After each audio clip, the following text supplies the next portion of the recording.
Hello, everyone, and welcome back to Cyrus Webb Presents. I'm your host, Cyrus Webb. So glad you guys could be with us. For those tuning in on Facebook, LinkedIn, YouTube, and on X, we're glad you all can join us. Going to go ahead and connect with our friends over on Instagram, and then finally connect with our friends on Amazon Live as well. Excited about today's guest. We're excited to welcome author Harold Phifer to our broadcast today. We're going to talk to him about his writing journey, what it's been like for him to do what he loves, but also to be able to explore other subjects too with this pen name you guys see here. And we're now live on Amazon Live with Cyrus Webb Presents. If you guys are new to us on the Amazon platform, welcome. Make sure you guys do hit that follow button. You see it either here in this corner or down below. You also will see the books by our next guest. Harold Phifer is with us today. We're going to talk to Harold not only about his books like you see, like Surviving Chaos, but also the book under his pen name, Dean Conan, you guys see here, A Fool Indeed as well. If you guys are not following Harold on social, we'll make sure you guys know how to find him there. But Harold, thank you so much for being with us today. Really appreciate it. All right. Good evening. Glad to be with you guys. I am Harold Phifer. I'm the author of my current release is My Bully, My Aunt, and Her Final Gift. Also on the Dean Conan, just like Mr. Webb mentioned, it's A Fool Indeed, which is a fictional about this playboy trying to get his life together, think he did, and now he kind of going back on things he promised that he wouldn't do. But glad to be here. Any question, fire away. Well, look, glad to have you on with us on the Amazon platform, Harold, but also, of course, on the social media platforms too. As Entertainment, hello to you. Good to see you over there on IG. Hannah, hello to you as well. So, Harold, let's talk about this journey for you because a lot of people got to know you from your writing nonfiction, being able to share bits of your story and life lessons and experience. What has it been like for you now to also to explore fiction as well? Fiction, it was kind of a challenge. Nonfiction, what drew me in, got me going. And once I did, the first book was actually Sleepwalking Out of Afghanistan, Mm, um, and walked it all back.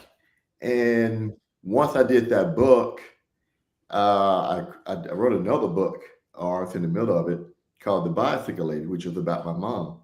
mm, So I had all this content, and I like, well, I'm gonna morph them together, and that's where we got Surviving Chaos, How mm. I Found Peace at the Beach Bar, which is a better book than Sleepwalking. It's a lot more I think on the lighter side than just the drama, and I wanted to do more of the lighter stuff than drama. Got it. Got it. Mhm. Well, you mentioned, of course, your newest one is My Bully, My Aunt, and Her Final Gift. We're going to talk more about that. But what has this experience been like for you to hear from readers, though, Harold? Because I should mention, I'm a Mississippian by native. You're a native Mississippian as well. You now live overseas. But what has it been like for you to see how that readers around the world are responding to your work? Oh, it's heartwarming. People really like the book. People read it. They can relate to some of the things. There are a lot. They're shocked. A lot of things I talked about that they're shocked. Couldn't believe. And very encouraging. You get that. Hey, you came through this. We applaud you. It feels good. But I didn't. I didn't write it for saying it's sympathy. I wanted to entertain, to be honest. You know, Yeah. and I made sure. I think I made sure it delivered. Even like I said, the new my bully, my aunt. Um, it started out kind of mean spirit, but I wanted to deliver humor and entertainment. I wanted to bring people along that way. Right. Well, the new book, I have the Kindle edition of it. We're going to highlight it in the carousel for you guys joining us on Amazon. You guys can get the Kindle edition. You guys can see there for only 99 cents. But the thing is about the new book, you once again talk about the topic that's universal, Harold, and that's family. Have you found that's been one of the connections you've been able to make with readers, even as you kind of share personal experiences in surviving chaos with the new book, my bully, my aunt, and her final gift? You kind of also touch on that topic of family and relationships with families. Right, right. I had the weirdest family, and it's kind of been a flaw too. I mean, as I gotten older, tell you something weird. I didn't realize, during my dating years, women are actually, kind of judge you by your relationship with your family or your mom or whatever. Mhm. Well, as soon as I mentioned something like, well, not a good relationship with my mom, it's like, well, yeah. you know, Yeah. and I think I've always been sane. I like to think I have, well balanced, but I wasn't, that was in that um, deal breaker department, and I Yeah. didn't know it until Right. further along. Hmm. Yeah.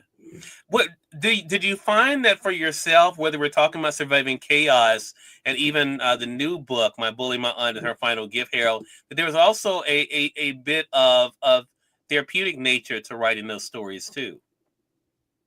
Say that again. Was there a bit of a therapeutic nature too for you in writing Oh, those too? oh man, yeah, oh yeah. Um, in writing Surviving Chaos, it's a two-story and that really got to me, and I lived it, but still got to me. That's a Mhm. story I talked about.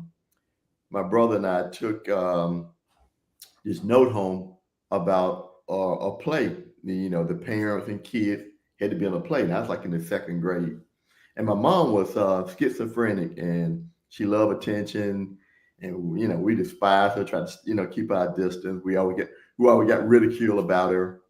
So she discovered the note that they wanted to play, and my brother and I kind of like anything like that, we hide that, we tear it up. Like, how'd she get a hold to this? Yeah. So she was adamant, I mean, she loved attention. She loved humiliating us, especially me. So she was adamant she's gonna do this play. And I'm like, man, we argued amongst ourselves, my brother and I. And even the night of the play, we kind of like, where are you gonna hide? Where I'm gonna hide? And she wouldn't have none of it. She made us be on stage with her. So what ended up happening, she delivered the Gettysburg Address, and she did it flawless. Hmm. Blew my mind. I mean, I never saw my mother being, that intelligent. I'm sorry, Yeah. and it blew my mind. Mm. And then the other one was I talked about after she passed, how it was a void that I used to her talking to the wall, used to her doing all these weird things, and I found myself, wa- kind of want to hear that noise again, and it was weird to me, you know, and those were like two of the moments that kind of struck me. Yeah.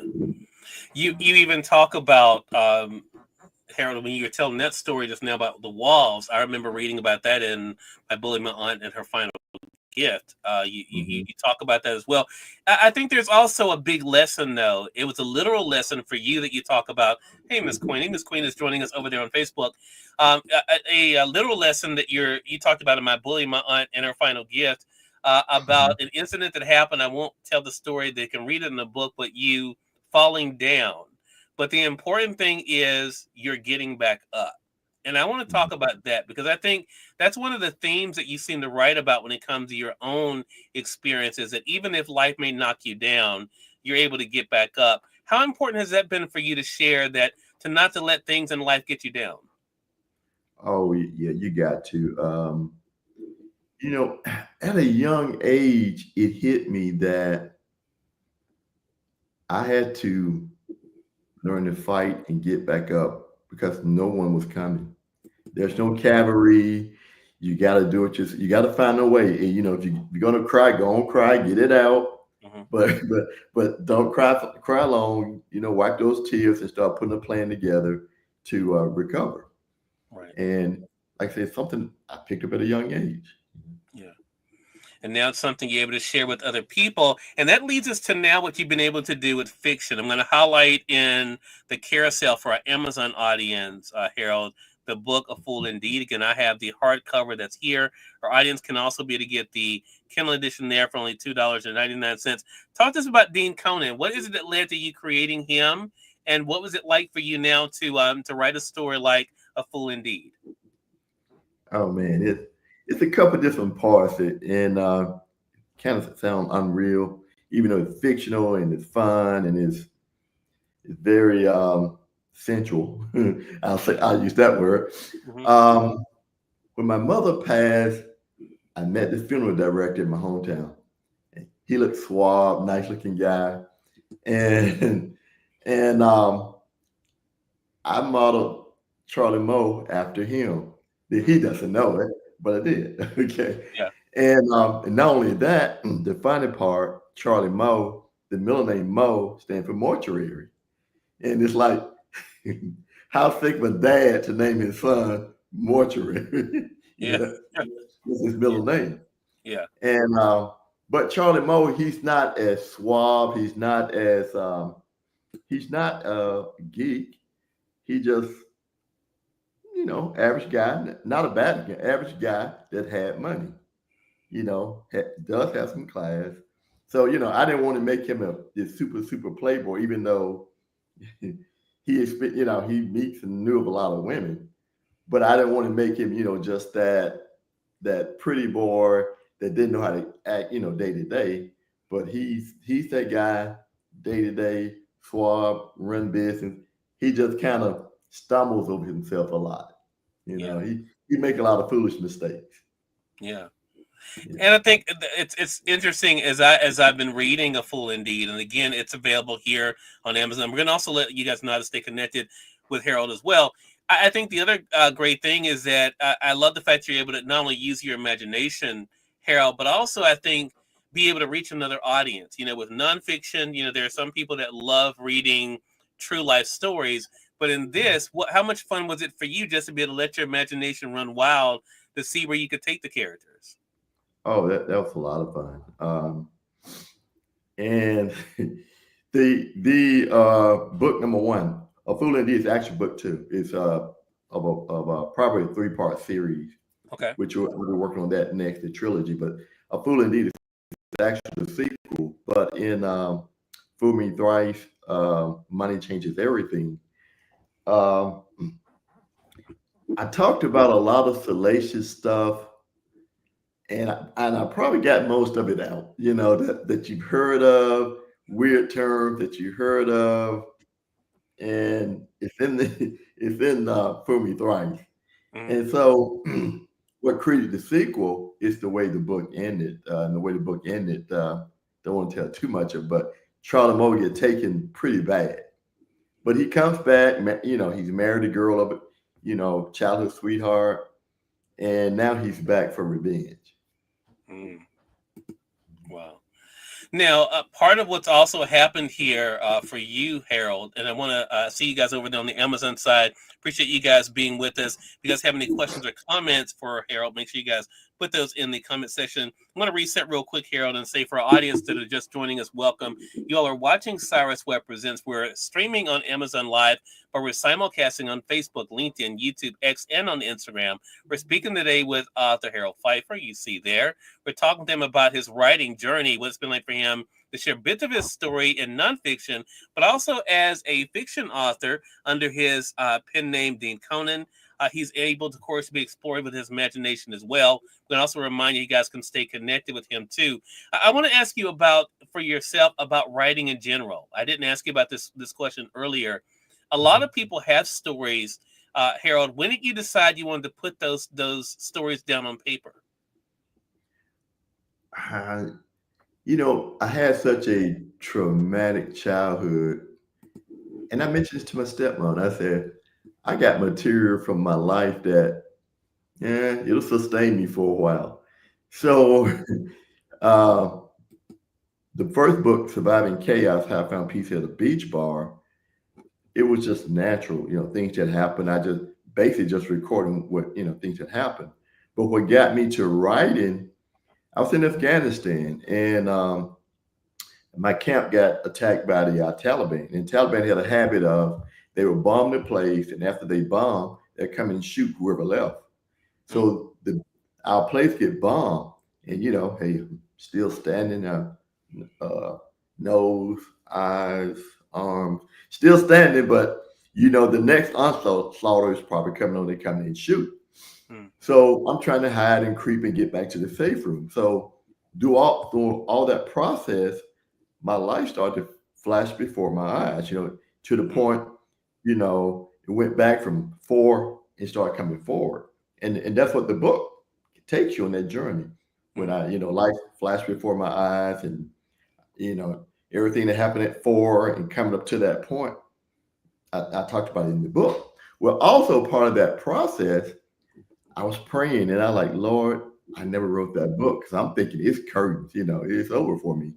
Right. Then I like, look, I'm like, God, if you let me make it out of here, I'm gonna write that book. And like I said, basically surviving chaos, how I found peace at the beach bar is that book. Yeah. Yeah. And It, yep. I'm sorry. Go ahead. Go ahead, Harold.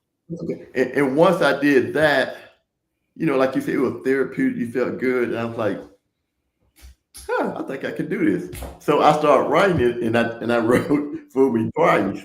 Um, Money changes everything. Hmm. And then, once I did that, like, I see a series here. And then there we go, a fool indeed. Hmm.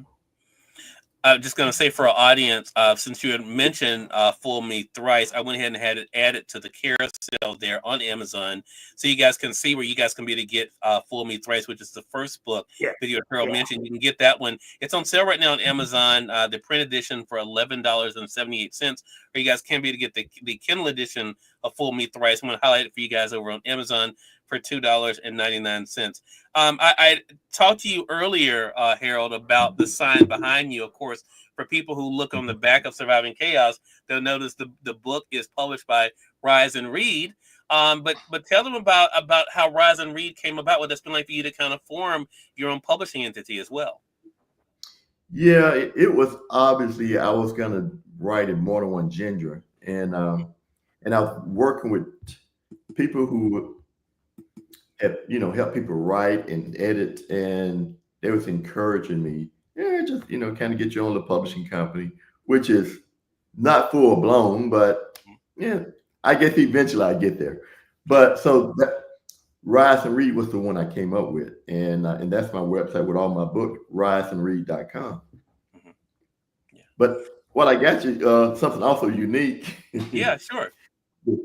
Surviving Chaos has two covers, and this is the Ah. latest one. Oh, uh, nice. yeah. So, I think the cover you have maybe just the audiobook. And but all my books have audiobooks. So my bully, my aunt in her final gift has an audiobook. A Fool Indeed, I have an audiobook in the making, Mm-hmm. and Fool Me Thrice also has an audiobook. So, if you just want to listen it, let it come at you and you absorb it, hey, have at it. Got you. And again, they can be able to get that as well. Such a great thing. Harold, I mean, you've achieved so much in your life. You've been able to do so many different things. What has that reflection been like for you? Not only in what you've been able to do in traveling world and the experience that you've had, but now in this new chapter, pun intended, as an author, what has it been like for you to reflect on your own success and achievements? Ooh. Well, especially writing, I felt like, man, I wish I had done this 20, 25 years ago, Hmm. you know. But it feels good. I've always felt, like I grew up in Mississippi, beyond poor. I could throw out a term that you probably heard of, sugar ditch, which is up in Tunica. No, If you I'm haven't, wait. No, you look, need I'm to look that wait. one up. Yeah. You need to look that up, sugar ditch. Okay. And I grew up that kind of poor, where sugar ditch basically is poor community in Tunica, and there's no plumbing, and Mm. all the sewer and everything go down this little ditch. Okay. Yeah. And so I grew up that kind of poor, but even being young and poor, somehow I knew I was beyond that. I knew I would excel beyond it. Yeah. So much so, and I hope no one take this the wrong way. So much so, I have kind of disappointed that I haven't been done bigger things. And it's because of me. And nobody to blame but Harold. Got to a point where wasn't as believing as strongly as I should have. And most of my faults has been when I kind of settled and didn't hold true to my belief or to the drive. Yeah. And that's nobody's fault but Harold. But I've done well. I mean, I do well, done well. My kids doing well.